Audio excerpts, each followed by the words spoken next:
बिस्मिल्लाहिर्रहमानिर्रहीम। अस्सलाम वालेकुम नाज़रीन, आप यूट्यूब चैनल देख रहे हैं। मैं इमरान खान हूँ और ये जंग का माहौल है।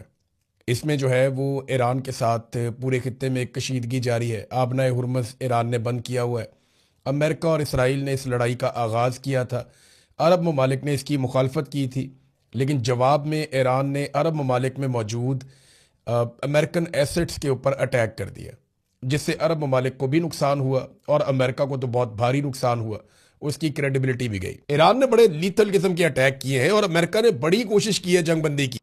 मिसाल के तौर पे अभी तक 3 बड़े राब्ते अमेरिका की जानिब से करवाए गए ईरान से, और तीनों अमेरिका के करीबी लोग हैं। ओमान से कहा गया कि आप ईरान से बात करें, तो ईरान ने कोई जंगबंदी के लिए जवाब नहीं दिया।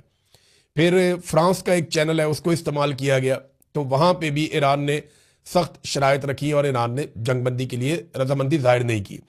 फिर पाकिस्तान के वजीर आजम को बीच में डाला गया, वो इसलिए कि अमेरिका समझता है कि ये हमारे वफादार हैं, हमारे साथ धोखा नहीं करेंगे। और जो पाकिस्तान के वजीर आजम की कॉल है वो पूरी मॉनिटर हुई है, एक एक चीज।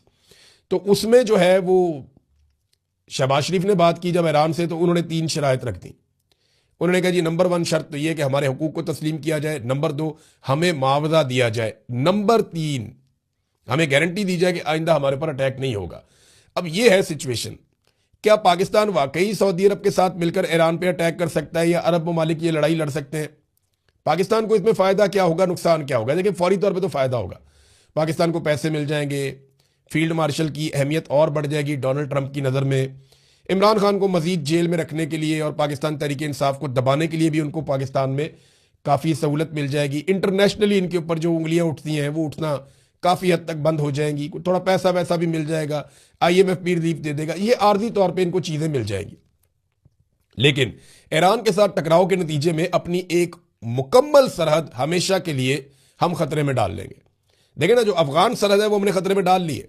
अभी गुज़िश्ता रोज़ जो रात के वक्त पाकिस्तानी जेट तैयारों ने बमबारी की है अफगानिस्तान में, उसके नतीजे में वहां पे एक तेल का बहुत बड़ा स्टोरेज, पेट्रोलियम का, जो उन्होंने अपनी एयरलाइंस के लिए रखा हुआ था, वो तबाह हो गया और काफ़ी नुकसान हुआ अफगानिस्तान के अंदर। वो लगातार पाकिस्तान वहां पे अटैक कर रहा है, और इन अटैक्स के पीछे अमेरिका की वो सोच है कि हमें बगराम एयरबेस चाहिए। वो पहले कह चुके हैं ये बात। ईरान ने बड़ी तारीफ की है। ईरान के ऑफिशियल्स ने बाकायदा इंटरव्यू देते हुए कहा है कि अफगानिस्तान का ये फैसला कि वो अमेरिका को बगराम एयरबेस नहीं देंगे, ये बड़ा शानदार फैसला, हम इसकी तारीफ करते हैं और इससे जो है हम कदर करते हैं अफगानियों की। देखिए, अगर अमेरिका को बगराम एयरबेस भी मिल जाती तो फिर चारों तरफ से अमेरिका इस काबिल हो जाता कि ईरान के ऊपर अटैक करता।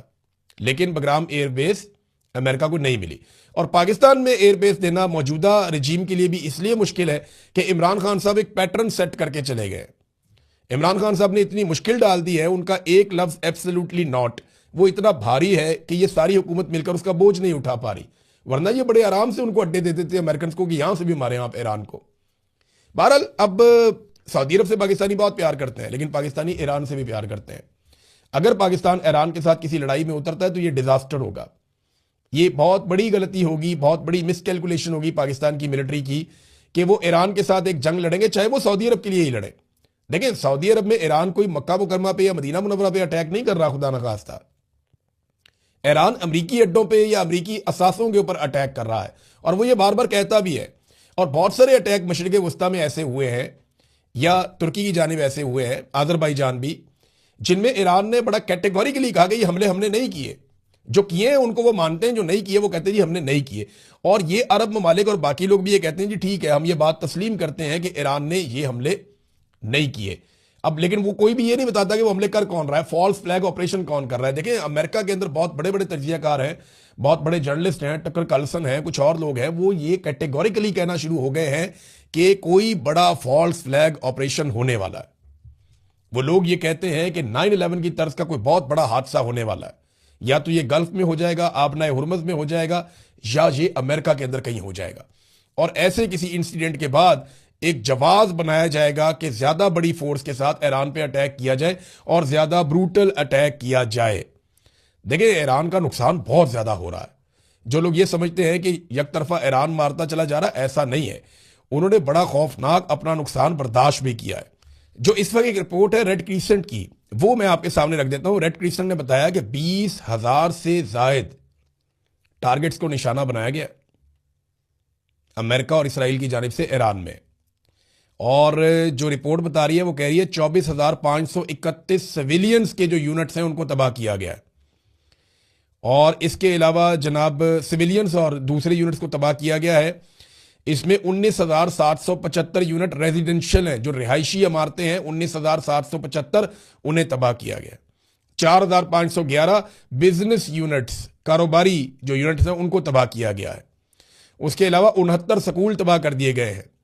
195 टीचर्स और स्टूडेंट जो हैं वो अभी भी जख्मी अस्पतालों में पड़े हुए हैं। रेड क्रिसेंट के 16 जो फैसिलिटीज हैं उनको तबाह किया गया है। 21 रेस्क्यू एंड रिलीफ व्हीकल्स को और 19 एम्बुलेंसों को तबाह किया गया है। ये तबाही रुक नहीं रही, ईरान में बहुत बड़ी तबाही हो रही है, लेकिन इसके बावजूद ईरान लड़ रहा है और मुकाबला कर रहा है। अभी ये जुमे के दिन ईरान में इतने बड़े इज्तिमात हुए कि सारी दुनिया हैरान हो गई। अमेरिका चाहता था कि ईरानी निकलें ईरान के अंदर मौजूदा रजीम के खिलाफ, लेकिन हुआ क्या कि ईरानी बहुत बड़ी तादाद में निकले, और इतनी बड़ी तादाद में जंगज़दा मुल्क के अंदर लोगों का निकलना हैरान कुन है। धमाके भी होते हैं और लोग खड़े भी रहते हैं, लोग वहां से भागते भी नहीं हैं। और दूसरी जानिब अगर आप इसराइल के अंदर देखें तो हू का आलम है, कोई दिखाई नहीं देता। दोनों जगह पे बड़ी अजीबोगरीब किस्म की रिपोर्टिंग हो रही है। ईरान के अंदर ज्यादा हमले हो रहे हैं, ज्यादा तबाही हो रही है, ज्यादा लोग मारे जा रहे हैं, ज्यादा बम गिर रहे हैं, इसके बावजूद लोग सड़कों पे बहुत बड़ी तादाद में लोग अपनी हुकूमत के साथ, अपने रिजीम के साथ खड़े हैं। जबकि यही चीज जब इससे बहुत कम शिद्दत के साथ इसराइल में हो रही है तो हू का आलम है। लोग नीचे बेसमेंट्स के अंदर घुसे हुए हैं, लोग जो है वो सुरंगों के अंदर घुसे हुए हैं। तो बड़ी अजीब सूरत हाल है, दोनों जगह पे सिचुएशन बिल्कुल अलग है। डोनाल्ड ट्रंप ने G7 ममालिक के जो सरबराहान हैं उनसे गुफ्तगू की है, और ये एक कॉन्फ्रेंस हुई है उनकी ऑनलाइन। उसमें डोनाल्ड ट्रंप ने कहा कि जल्द ईरान हथियार डाल देगा, लेकिन अरब ममालिक ये जानते हैं कि ट्रंप के अंदाजे गलत हैं। क्योंकि देखें, ईरानी हथियार डाल देंगे ये उनके खून में ही नहीं है, हथियार वो नहीं डालेंगे। आपको उन्हें शिकस्त देनी पड़ेगी, आप वहां घुस जाएं, चले जाएं, किसी तरह वहां पे उतर जाएं, कोई जवाब आप बना लें तो वो एक अलग बात है। अदरवाइज जिस तरह की लड़ाई आप लड़ रहे हैं इसमें आप ऐसे शिकस्त दे नहीं सकते। आप नए हुर्मुज़ को तो खुलवा नहीं पा रहे, वो मुंह चढ़ा रही है अमेरिका का और इसराइल का कि इतनी बड़ी ताकत होने के बावजूद पानी का एक रास्ता है उसको नहीं खोला जा सक रहा, बल्कि ईरानी अब मजाक उड़ाते हैं। ईरानी फौज के अंदर यह भी कहा गया कि जनाब जो जहाज यहां से गुजरना चाहते हैं वो अपने साथ एक एक अमरीकी शिप को लेकर आए, जंगी जहाज अमेरिका का साथ लेकर आए ताकि आपको हम गुजरने दें यहां से। और अमेरिकन ये कहते हैं कि हम यहां पे प्रोटेक्शन देंगे और इसको खुलवाएंगे, तो ईरान तो इसको खोलने नहीं दे रहा। ये हालत बड़ी तशवीशनाक है। तो डोनाल्ड ट्रंप से जब ये बार बार पूछा गया कि जनाब ये लड़ाई खत्म कब होगी, इसका जवाब डोनाल्ड ट्रंप के पास नहीं है। ना वो G7 ममालिक को बता पाए कि जंगबंदी कब होगी, हालात नॉर्मल कब होंगे, ना वो अपने मुल्क में बता पा रहे। बस ये कहते हैं कि जल्दी हो जाएगा। एक और चीज डोनाल्ड ट्रंप के गले पड़ गई है, जो बच्चियों के स्कूल पे अटैक हुआ। ये एक ऐसा इंसिडेंट है जिसको पूरी दुनिया उठा रही है। ये एक ऐसा वाकया है जिसपे सारी दुनिया में गुस्सा है कि अमेरिकन ने एक ऐसे स्कूल के ऊपर मिसाइल मार दिया जहां पे बच्चियां पढ़ रही थी। और इसके बारे में जो इतलात है मैं आपको अगले वीलॉग में बताऊंगा कि एक्चुअली ये मारा कैसे। वहां पे लोग इकट्ठे हो रहे थे और ये बाकायदा सैटेलाइट से देखा जा रहा था, फिर उनको मारा गया सबको। और ये मासूम बच्चे थे सारे जो भाग दौड़ कर रहे थे कि पता नहीं ये क्या हो गया यहाँ पे। और पहले आसपास बम धमाके भी हुए थे।